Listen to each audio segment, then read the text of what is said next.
The service level agreement is one of the most important documents when it comes to purchasing cloud services. The service level agreement, or SLA as it's known, governs the relationship between the cloud customer and the CSP.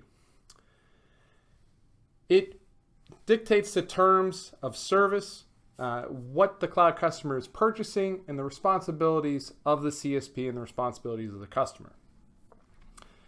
If cloud customers require specific protections or customization within their plan, they need to make sure that that's included in the service level agreement.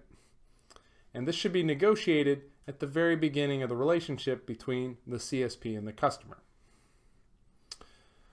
It's possible to alter service level agreements partway through a contract, but it's much easier to establish a strong SLA in the beginning of a relationship to ensure the customer's needs are entirely met. The SLA is going to include information on the performance levels needed by the cloud customer, that's going to be CPU performance. It's going to have information on the storage requirements the customer needs, the data format, what uptime or availability the cloud customer can expect from the CSP, how the CSP conducts monitoring, and how audit logs are generated. If the CSP generates audit logs or has been audited by a third party, very common practice, it'll include portions of the SLA will talk about how the customer can access those logs, if the customer is allowed to access those logs at all.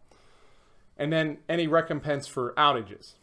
So the SLA is always used when purchasing cloud services. That's a very important document. It might be supported with other types of documents like a master service agreement, an MSA, or a statement of work, or even an interconnection service agreement, an ISA.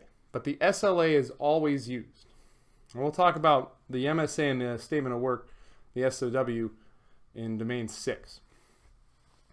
So CSPs offer different levels of service depending on what they think the market needs, and customers can purchase different levels of services based on their business needs.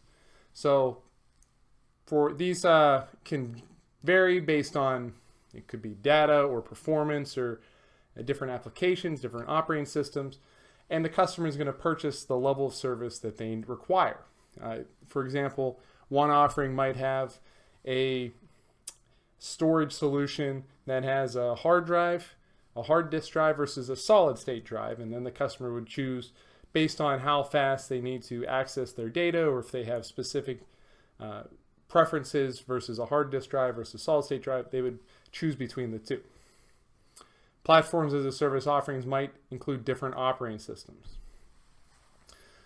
So these SLAs can be adjusted, and the level of service can be adjusted based on many different factors: storage type, storage amount, virtualization requirements, how many people are going to be supported, or how many clients the customer expects to support, who's going to be accessing the cloud service, administrator access, administrative tools, if it's an infrastructure as a service, the management platform or the management profile that the administrators would use to manage that server. So all of these things are going to be negotiated and explained in the SLA.